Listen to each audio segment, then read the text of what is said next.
Alguns dias atrás eu vim aqui, né, gente? E eu dei o meu testemunho, mas foi um testemunho rápido, né? Porque foi me dado um espaço curto de tempo, né?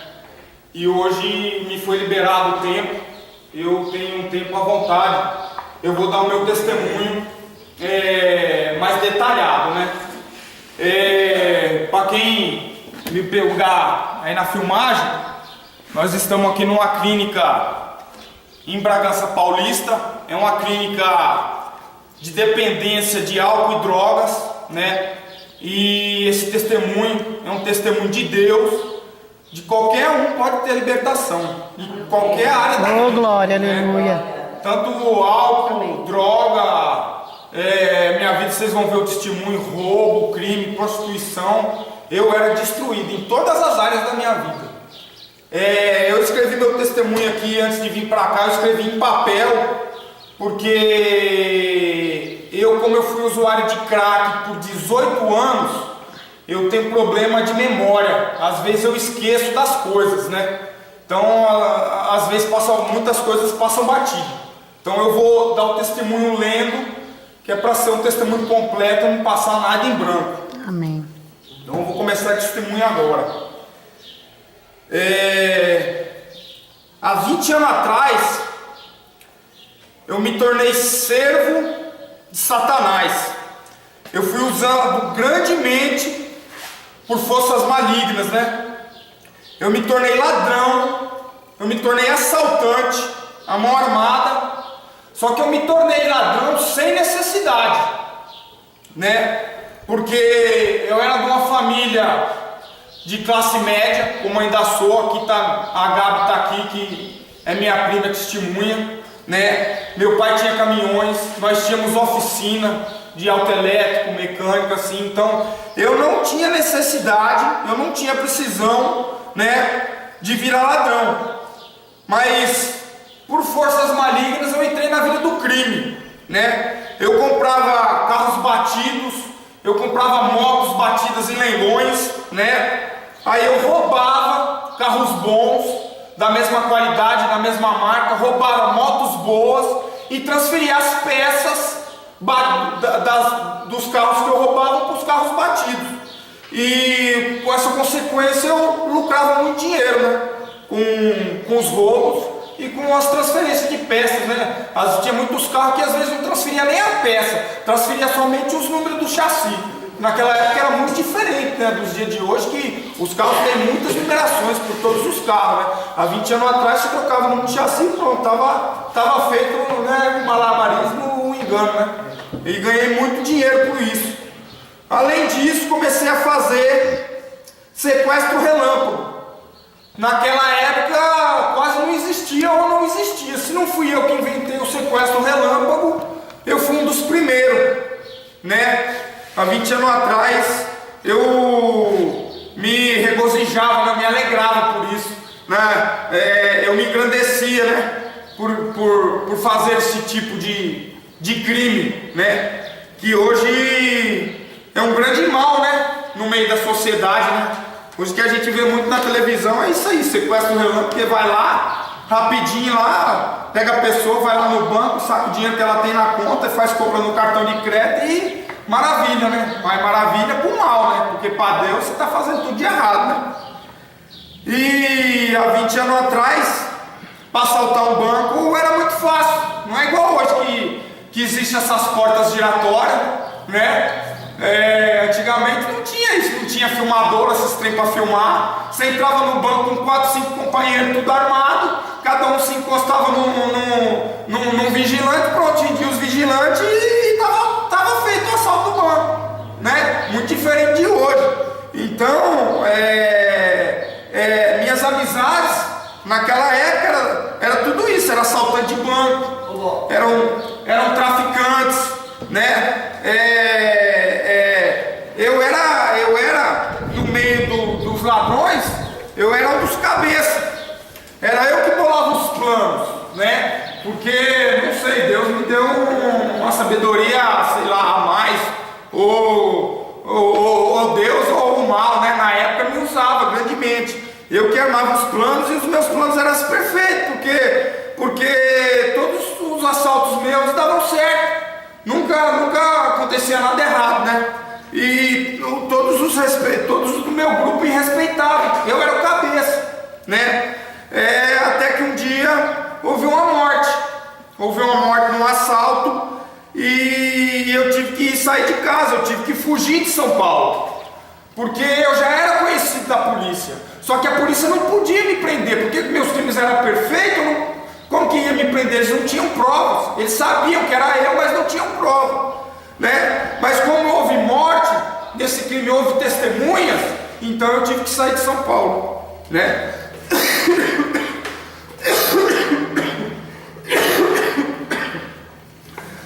Aí a polícia era 24 horas na porta da minha casa, a polícia era 24 horas na porta das minhas amizades, né, na casa dos meus parentes.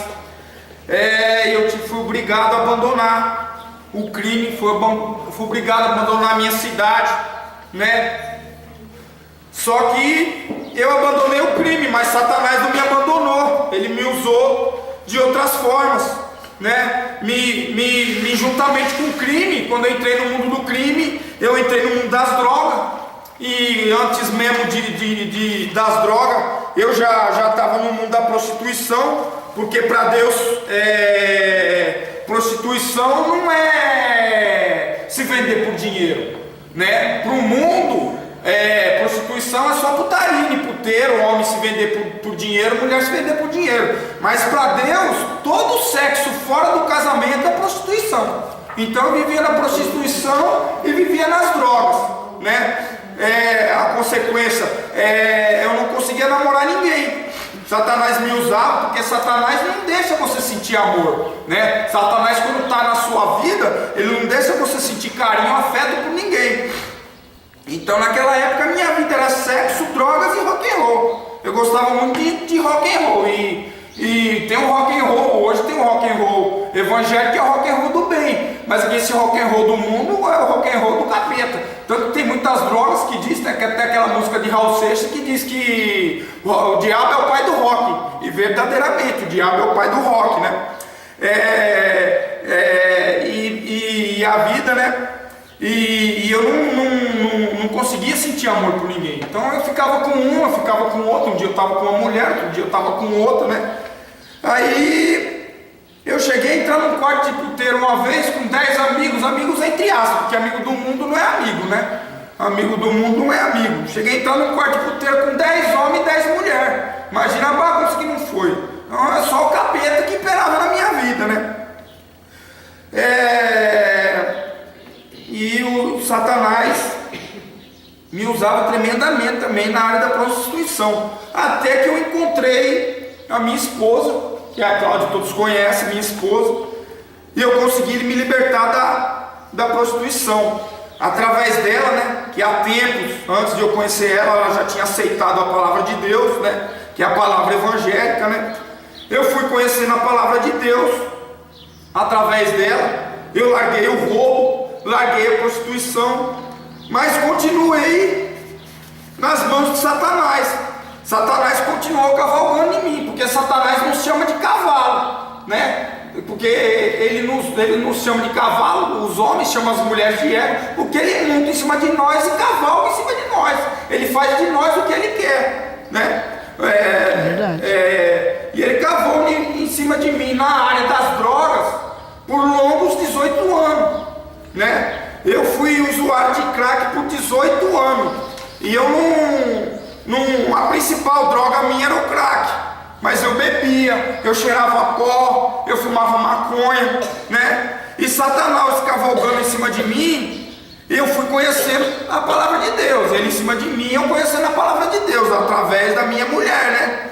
Andei, mesmo conhecendo a palavra de Deus, eu andei 10 anos dentro da igreja, e usando droga. Ia lá louvar o Senhor aos domingos e saía da igreja e ia para a boca de droga comprar droga. Mas eu ia por quê? Eu ia por força dos outros, né? Força da minha esposa, força da família, né? E cheguei a ser internado, né? Fui internado, né? Dois pastores que foram muito importantes na minha vida, que são os meus cunhados, que um é irmão dela, o pastor Aguinaldo e a pastora Janaína. Devo muito a eles, foram meu alicerce, né, para meu conhecimento junto da palavra de Deus, né? Para mim, eu amo eles demais, eles estão dentro do meu coração, não vai sair nunca, né? Eles me levaram, a primeira internação minha foi a única internação minha, foi eles que me conseguiram, me levaram numa clínica evangélica, e lá eu recebi muito de Deus, conheci muito da palavra de Deus. Só que saí da clínica e caí de novo nas drogas, né? Por quê? Porque não obtinha mudança de vida, ia na igreja, mas não aceitava Jesus lá dentro do meu coração, né? Mas o que acontece?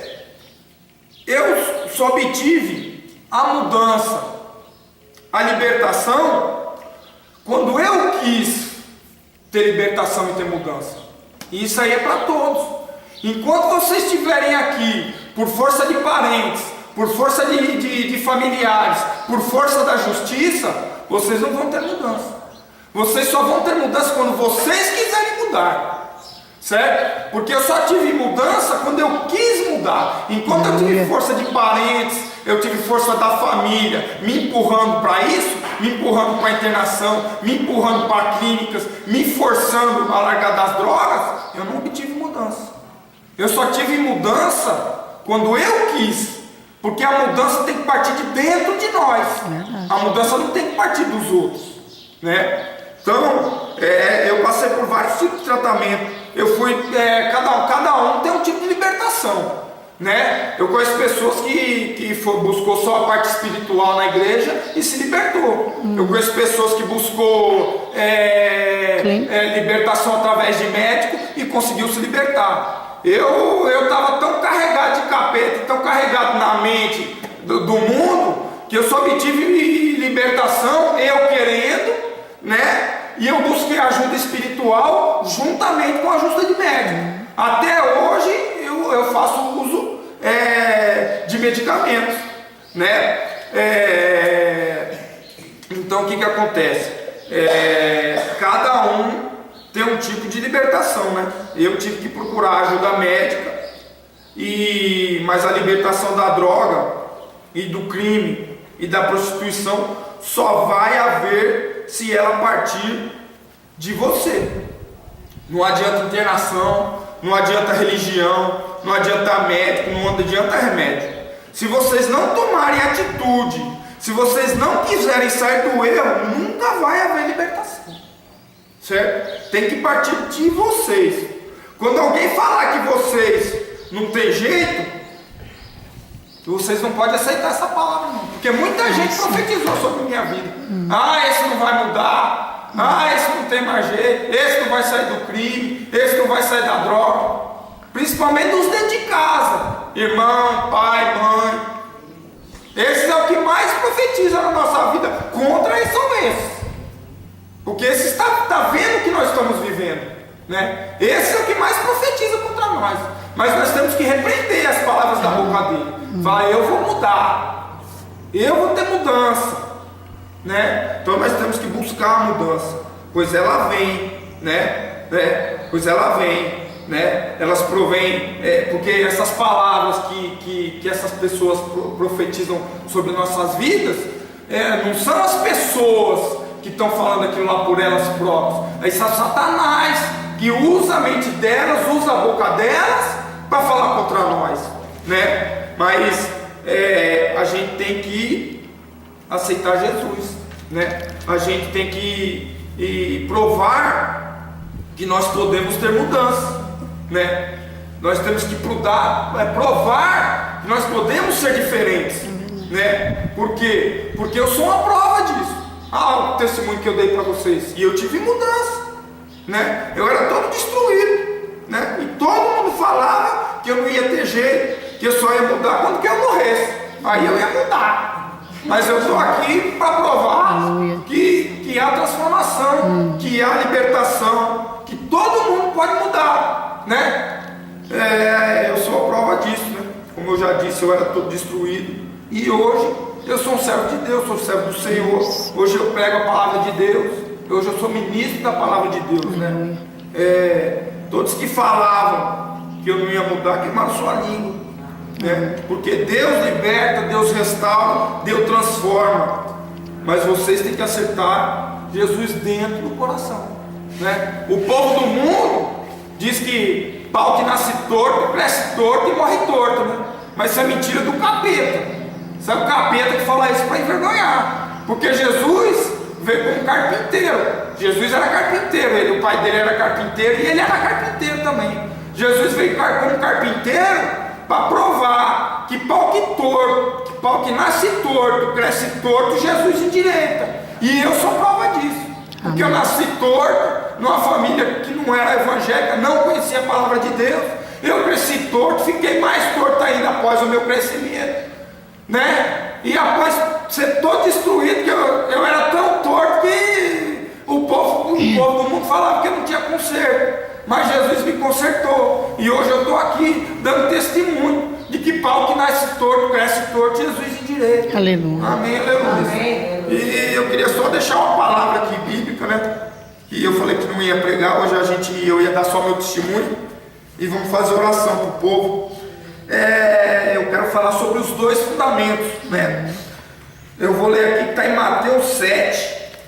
Todo aquele, pois, que ouve as minhas palavras, aqui quem está falando é Jesus. Todo aquele, pois, que ouve essas minhas palavras e as pratica, será comparado a um homem prudente, que edificou a sua casa sobre a rocha, e caiu a chuva, transbordaram os rios, sopraram os ventos e deram com ímpeto contra aquela casa, que não caiu, porque fora edificada na rocha, né? Ou seja, Jesus está falando aqui por parábola, né? Só que ele está falando a casa somos nós somos a casa que ele está falando.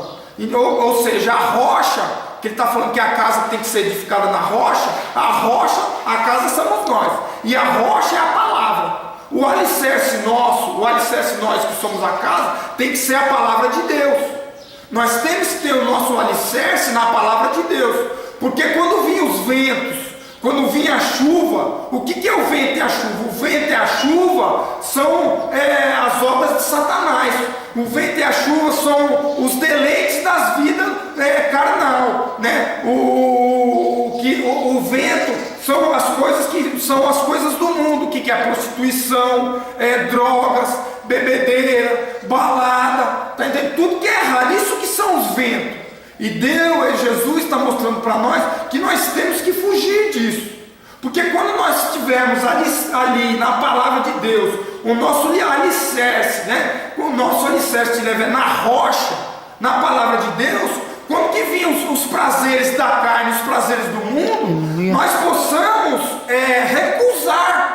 Porque quem está firmado em Deus, quem está firmado em Jesus, tem o discernimento do certo e errado, e ele vai ter o discernimento das coisas do mundo e recusar o prazer da carne, recusar a droga, recusar a prostituição, né? Recusar a balada, recusar coisas que são do mundo. Isso que Jesus pede para nós. Aí eu vou ler a outra parte aqui. E todo aquele que ouve estas minhas palavras, mas não pratica, será comparado com um homem insensato, que edificou a sua casa sobre a areia, e caiu a chuva, e transbordaram os rios, e sopraram os ventos, e deram com ímpeto contra aquela casa, e ela desabou, sendo grande a sua ruína, né? Ou seja, aquela casa somos nós também.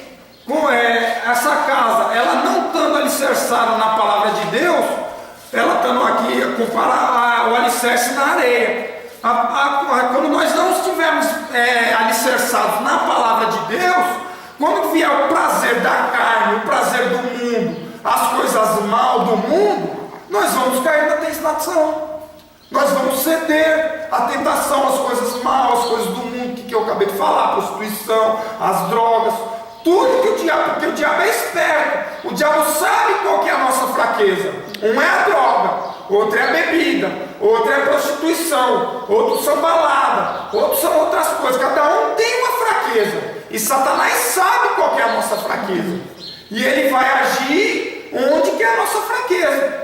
E se nós não estivermos firmes na palavra de Deus, firmes na rocha, que a rocha é a palavra, a rocha é Jesus, quando vier o prazer do mundo, nós vamos cair, nós vamos ceder. E aqui a palavra diz: e caiu a chuva, e transbordaram o rio, sopraram os ventos, que os ventos são os prazeres do mundo e as forças de Satanás, e deram com ímpeto contra aquela casa, que a casa somos nós, e nós vamos desabar, sendo grande a ruína. Ou seja, a ruína é o nosso mal, né? A nossa decadência. Porque quem não tiver firmado na palavra de Deus, quando chegar ao final dos tempos, vai sofrer muito. Porque quando Jesus voltar, todos serão julgados. E a palavra de Deus diz que quem não tiver firme com a palavra de Deus vai sofrer. Lá diz no final em Apocalipse que haverá pranto e ranger de dentes. Deus vai lançar sofrimento sobre as pessoas, que a pessoa vai desejar a morte e não vai ter morte. A pessoa vai ficar sofrendo até ter a segunda morte, porque a primeira morte é a morte da carne, né? Depois vai ter a ressurreição do espírito. Aí Deus vai julgar o que é dele e vai subir com ele. Vai viver, né?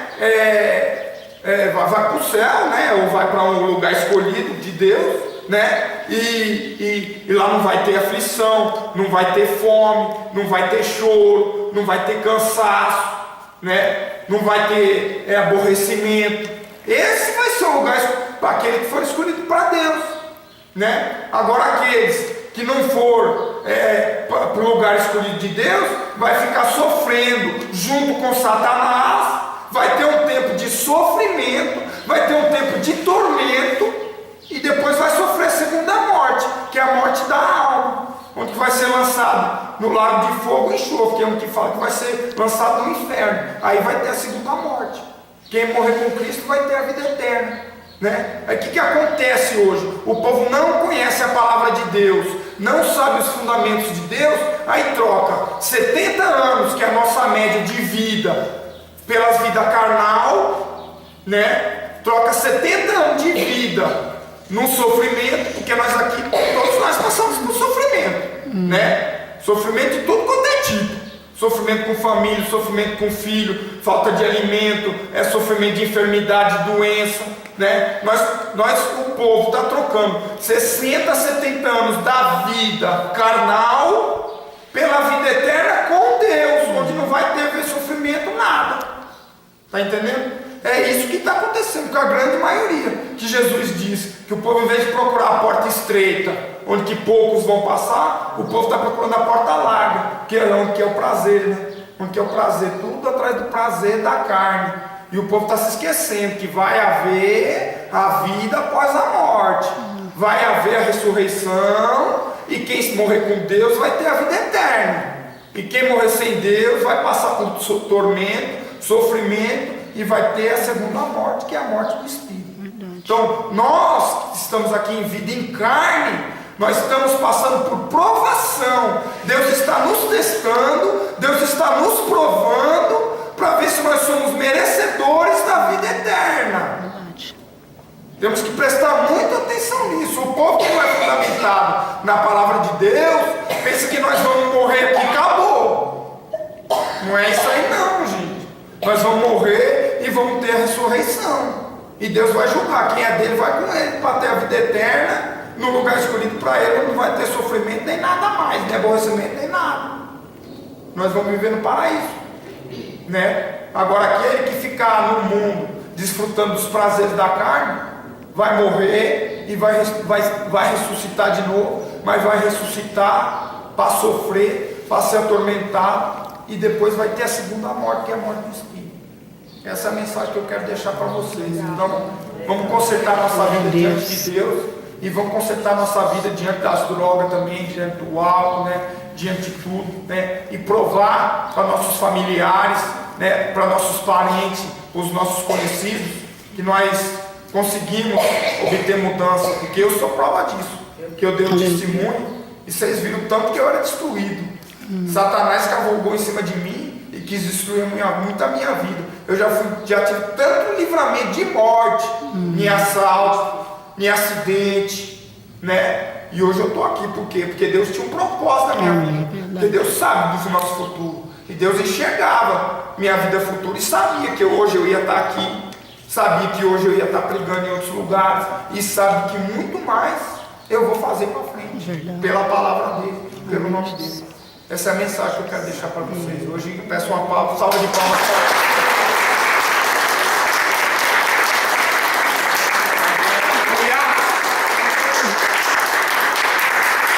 Vou deixar de lembrança que a gente chora também, tá? Pelo rosto de cada uma dessas bênçãos de Jesus.